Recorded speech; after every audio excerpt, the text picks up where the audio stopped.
Continuamos hoy estudiando el capítulo 46 de Génesis, que apenas logramos comenzar en nuestro programa anterior. Leímos el versículo 1 que dice, «Salió Israel con todo lo que tenía, y vino a Beerseba, y ofreció sacrificios al Dios de su padre Isaac».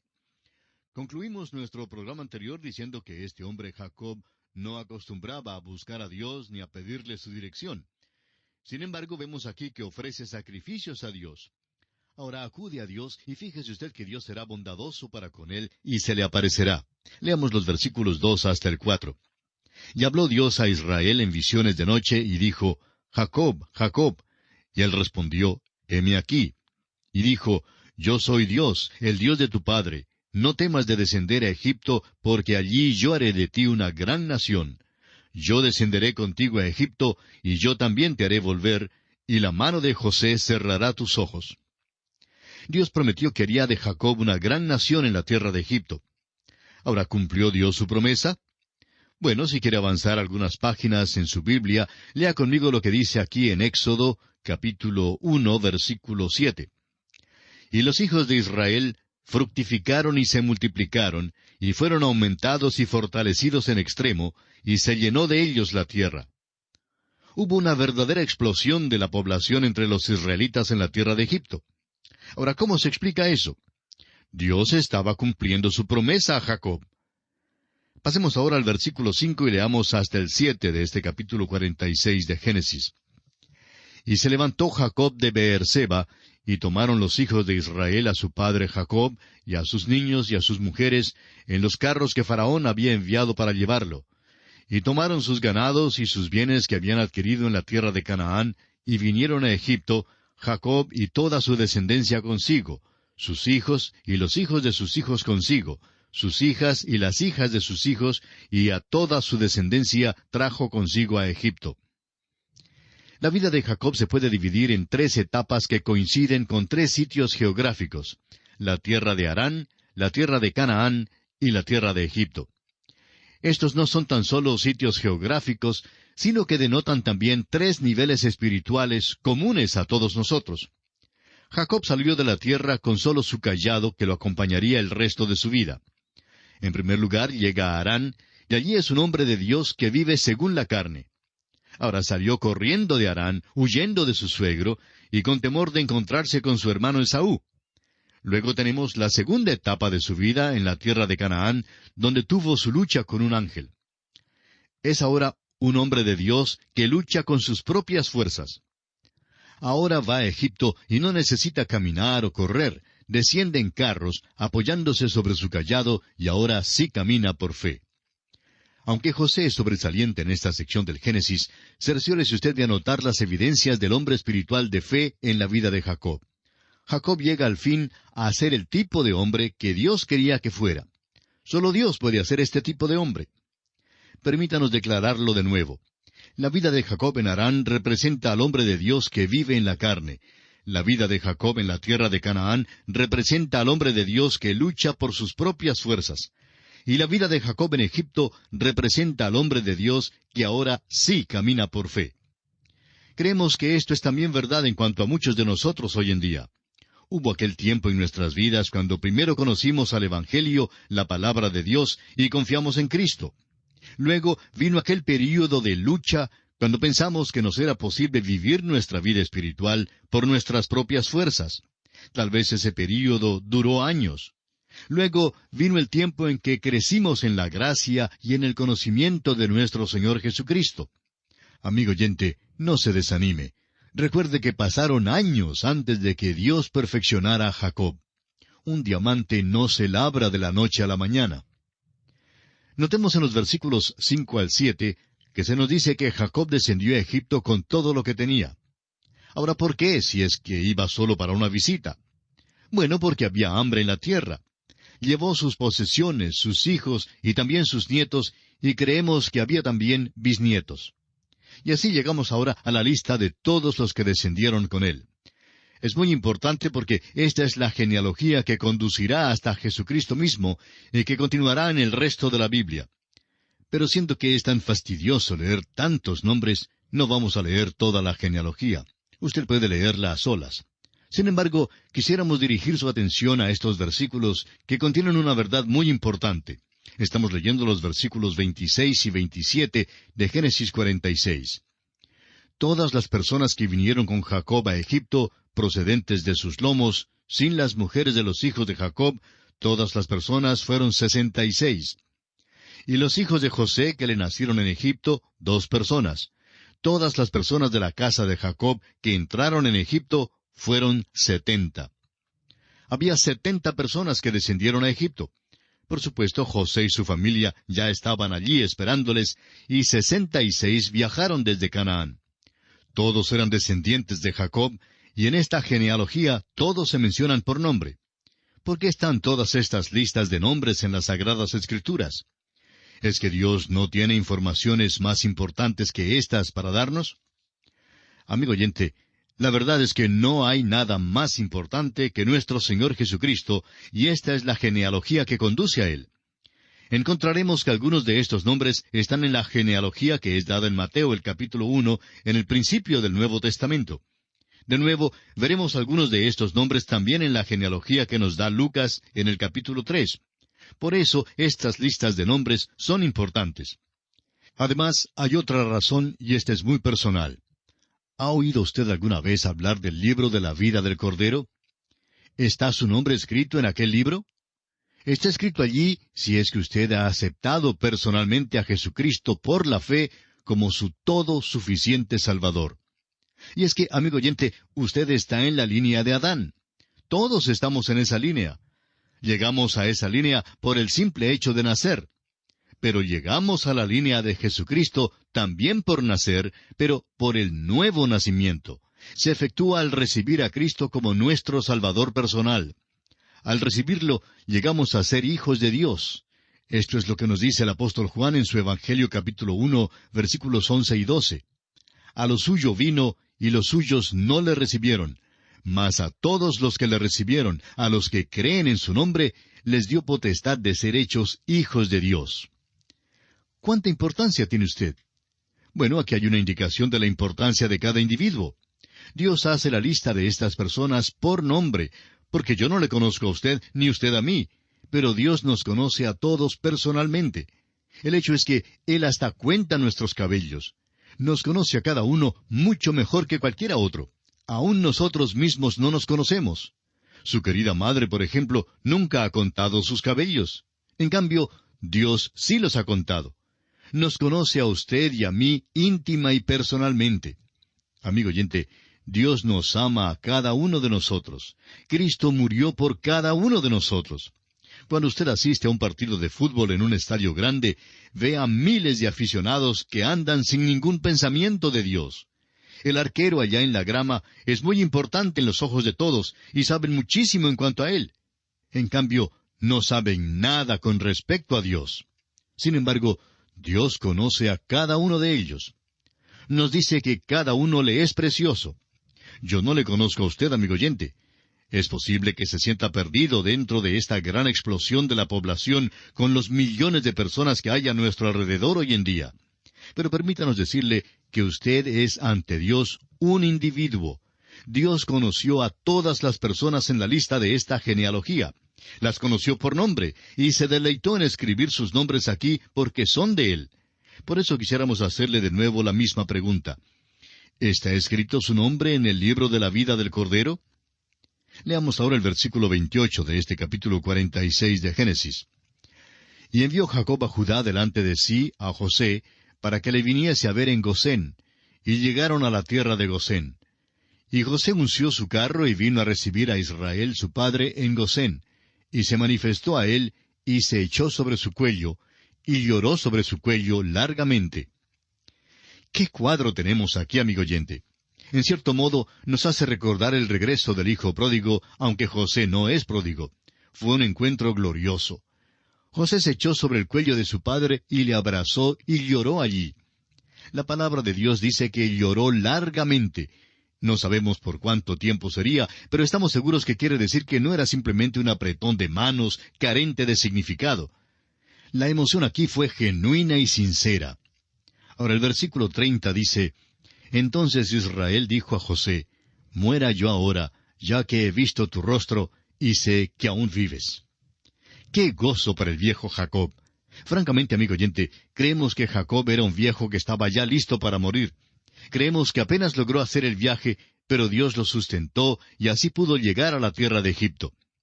Veremos que se queda a vivir allí por unos pocos años en la tierra de Egipto. Jacob y José se gozan de estos últimos años juntos. Note usted que Jacob ahora es el hombre de Dios que camina por fe. Por eso lo llaman por su nombre Israel. Y ahora leamos los versículos 31 al 34 de este capítulo 46 de Génesis. Y José dijo a sus hermanos y a la casa de su padre, Subiré y lo haré saber a Faraón y le diré, Mis hermanos y la casa de mi padre, que estaban en la tierra de Canaán, han venido a mí. Y los hombres son pastores de ovejas, porque son hombres ganaderos, y han traído sus ovejas y sus vacas y todo lo que tenían. Y cuando Faraón os llamare y dijere, ¿cuál es vuestro oficio? Entonces diréis, hombres de ganadería han sido tus siervos desde nuestra juventud hasta ahora, nosotros y nuestros padres, a fin de que moréis en la tierra de Gosén, porque para los egipcios es abominación todo pastor de ovejas.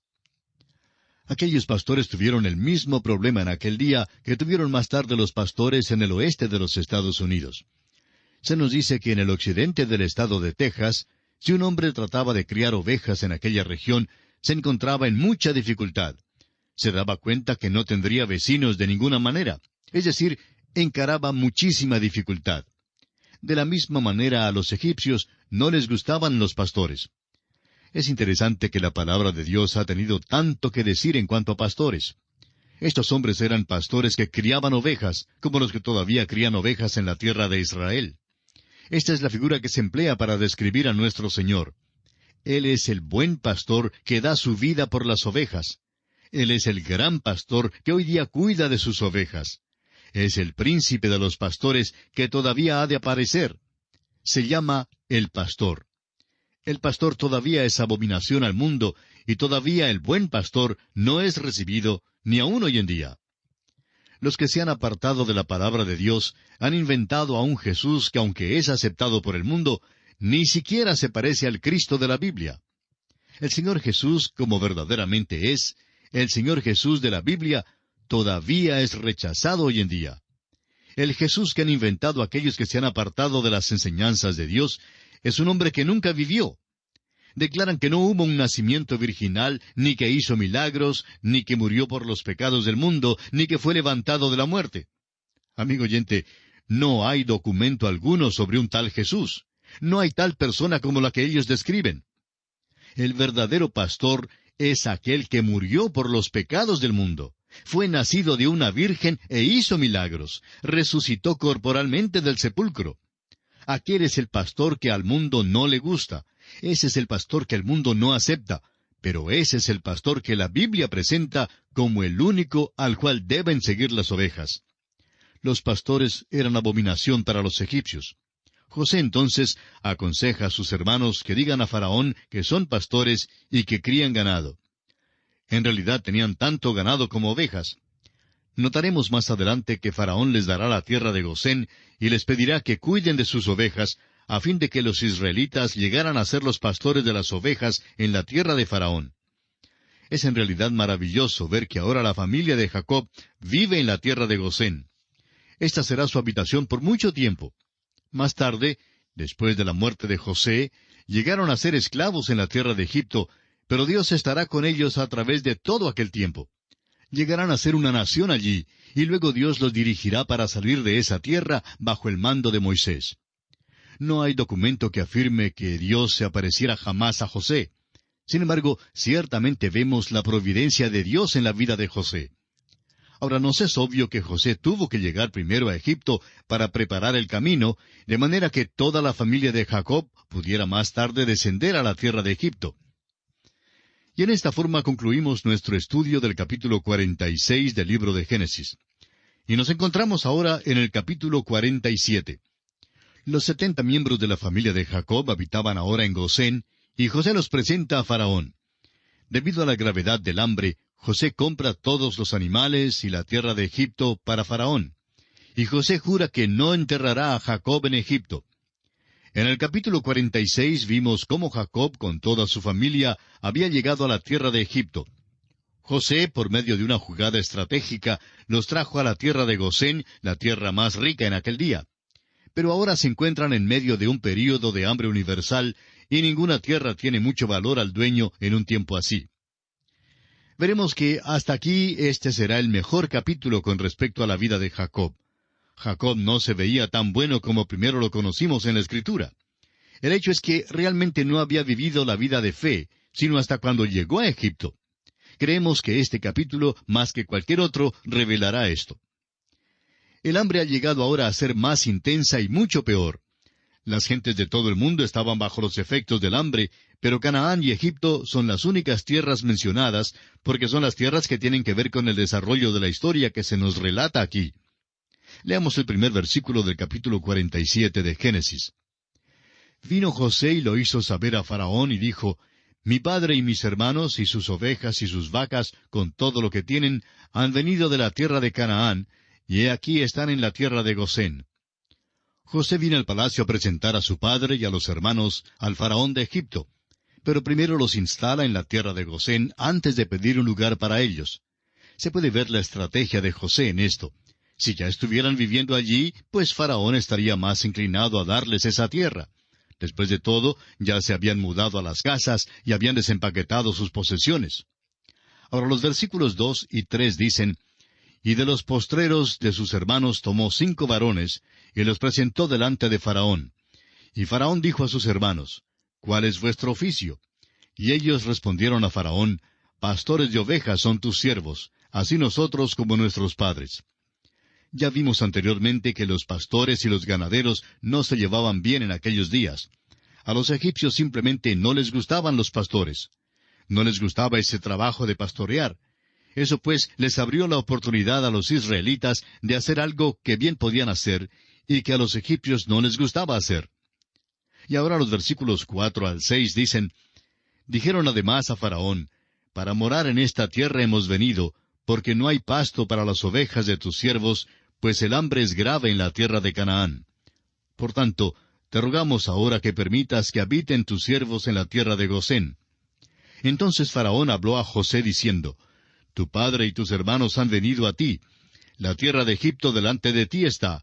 En lo mejor de la tierra haz habitar a tu padre y a tus hermanos. Habiten en la tierra de Gosén. Y si entiendes que hay entre ellos hombres capaces, ponlos por mayorales del ganado mío. Siendo que el oficio de pastor no era muy popular entre los egipcios, a Faraón le faltaba alguien que cuidara de su ganado. Sabemos que el hambre era grave en la tierra de Canaán y en todo el mundo, y ahora también es tan seria que afecta aún a la tierra misma de Egipto. Egipto dependía de las inundaciones del río Nilo cada año. Cuando no había inundaciones del Nilo, Egipto sufría. Pero antes del tiempo de crisis, José ya tenía los depósitos de grano que había recogido. Ahora José presenta a su padre al faraón, y esto es algo muy notable. Fijémonos que Jacob se ve ahora mejor que nunca, mejor que lo que lo hemos visto durante todo nuestro estudio de su vida. Leamos el versículo 7. También José introdujo a Jacob su padre, y lo presentó delante de Faraón. Y Jacob bendijo a Faraón. Note usted que es Jacob quien bendice a Faraón. Comienza a cumplir lo esperado. Ahora es un testimonio para Dios. Y aquí, como siempre, es el menor quien es bendecido por el mayor. Jacob, pues, bendice a Faraón como testimonio para Dios. Leamos los versículos 8 y 9. Y dijo Faraón a Jacob, ¿Cuántos son los días de los años de tu vida? Y Jacob respondió a Faraón, Los días de los años de mi peregrinación son 130 años. Pocos y malos han sido los días de los años de mi vida, y no han llegado a los días de los años de la vida de mis padres en los días de su peregrinación. Si este hubiera sido el Jacob viejo, haciendo valer su naturaleza carnal que tenía en el principio, esto hubiera sido un buen lugar para jactarse. Pudiera haber dicho que tenía 130 años y que realmente había visto ya muchas cosas. Pudiera haberle contado a Faraón cómo es que había engañado a su hermano Esaú, y cómo acumuló gran riqueza en la tierra de Harán, y cómo por fin hizo un convenio con su suegro. Luego pudiera haber dicho algo sobre su encuentro con Esaú. Pudiera haberle contado muchísimo acerca de sus 12 hijos. Pero note usted cómo ha cambiado este hombre Jacob. Dice que tiene 130 años y que su vida realmente no tiene nada de qué se pueda jactar. Pocos y malos han sido los días de mi vida, dice. No se jacta de haber engañado a su padre. En lugar de eso, dice que no se iguala a sus padres. Él dice, no han llegado a los días de los años de mis padres en los días de su peregrinación. ¿No cree usted, amigo oyente, que este hombre ha cambiado? Realmente no suena como el Jacob de los años pasados, ¿verdad que no? Ahora da a Dios la gloria por su vida y no se jacta de que haya logrado grandes cosas. Ahora el versículo 10 dice, y Jacob bendijo a Faraón y salió de la presencia de Faraón. Francamente creemos que Jacob ha llegado a un punto de alta estatura espiritual en su vida. Reconoce que es un pecador. No trata de crear una buena impresión ante Faraón. No tiene nada de qué jactarse. Reconoce que ha sido salvado por la gracia de Dios. Y por ello no se jacta. Y nos detenemos aquí por hoy. Continuaremos nuestra consideración de este capítulo 47 en nuestro próximo programa. Le sugerimos mientras tanto leer el resto de este capítulo 47 de Génesis para estar mejor preparado para nuestro próximo estudio. Gracias por su atención de hoy y será hasta nuestro próximo programa. Que el Señor le bendiga es nuestra ferviente oración.